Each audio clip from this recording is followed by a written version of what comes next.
Assalamualaikum warahmatullahi wabarakatuh. Halo Sobat Kombis. Perkenalkan, nama saya Ihsan. Saya Dila. Perkenalkan, saya Kristi dan Saya Nisa. Kenalin, aku Tika. Nama saya Lutfa. Saya Birul. Dari jurusan KPI semester 4. Min Sayyid Ali Rahmatullah Tulungagung. Pada kesempatan kali ini kami akan mempresentasikan tentang Public Speaking Business. Here we go. Yang pertama atau poin A adalah pengertian public speaking business. Public speaking sendiri merupakan kemampuan yang dimiliki seseorang dalam menyampaikan atau mempresentasikan suatu topik. Seseorang bisa menyampaikan suatu informasi secara jelas kepada audiens dengan menguasai dan menerapkan teknik berbicara yang tepat. Dalam dunia bisnis, kemampuan public speaking yang baik memang sangatlah dibutuhkan karena hal tersebut selalu digunakan untuk mempromosikan barang yang kita punyai, menyampaikan informasi tentang barang yang kita jual, dan tentunya menarik minat konsumen untuk mau membeli produk yang kita miliki. Manfaat dari public speaking. Sebenarnya, public speaking itu mempunyai banyak sekali manfaat. Di antaranya, yang pertama yaitu meningkatkan percaya diri.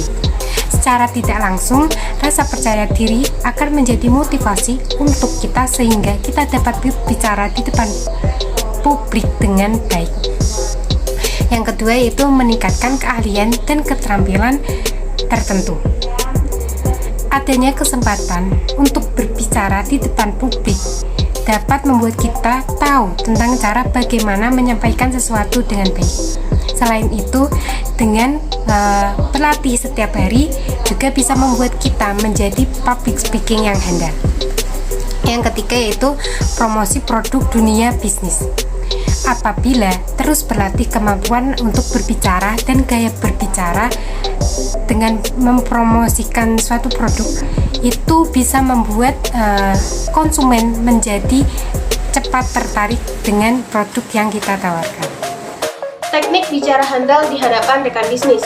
Meningkatkan kemampuan komunikasi tidak hanya menunjang kemampuan menjual produk saja, namun juga dapat melatih kemampuan untuk memimpin sebuah perusahaan.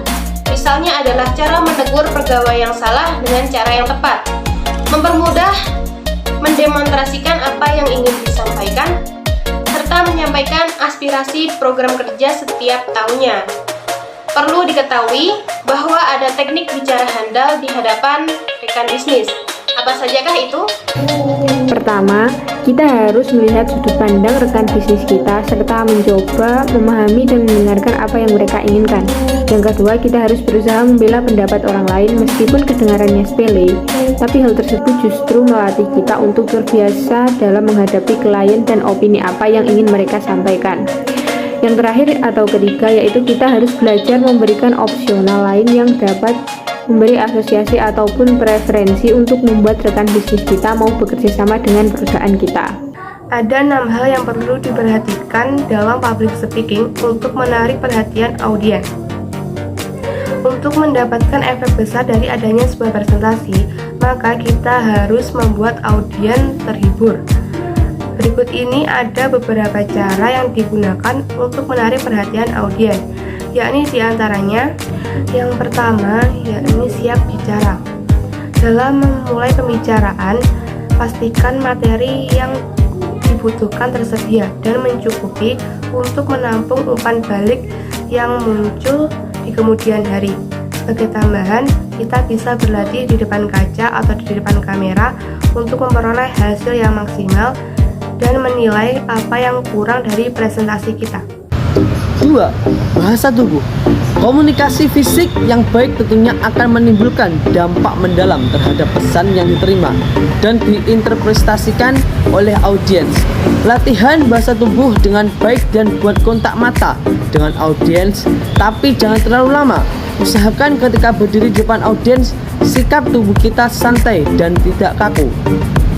Ketiga, nada suara.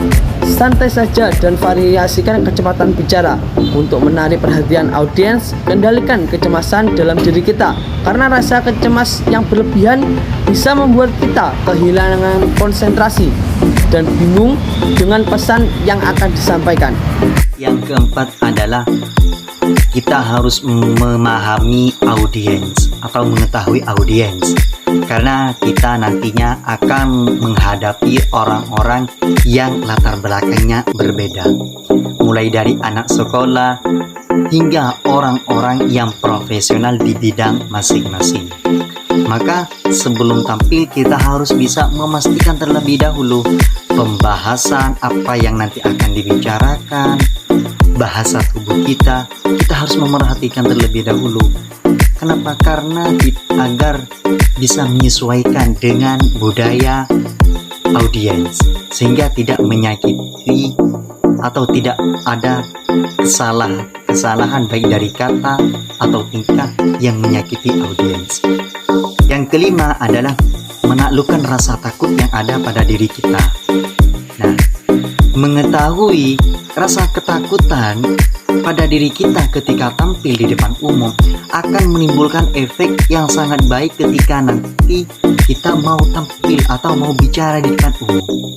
Yang keenam adalah menikmati presentasi. Nah, ketika kita berada di atas panggung sudah menguasai keadaan dan bisa membuat audiens mendengarkan dengan baik, bisa menanggapi apa yang kita bicarakan, maka kita harus bisa memasukkan humor walaupun itu sedikit, agar audiens tersebut tidak jenuh mendengarkan kita berbicara. Sekian presentasi dari kelompok kami. Mohon maaf apabila ada kurangnya. Semoga presentasi hari ini bermanfaat untuk kita semua. Wassalamualaikum warahmatullahi wabarakatuh.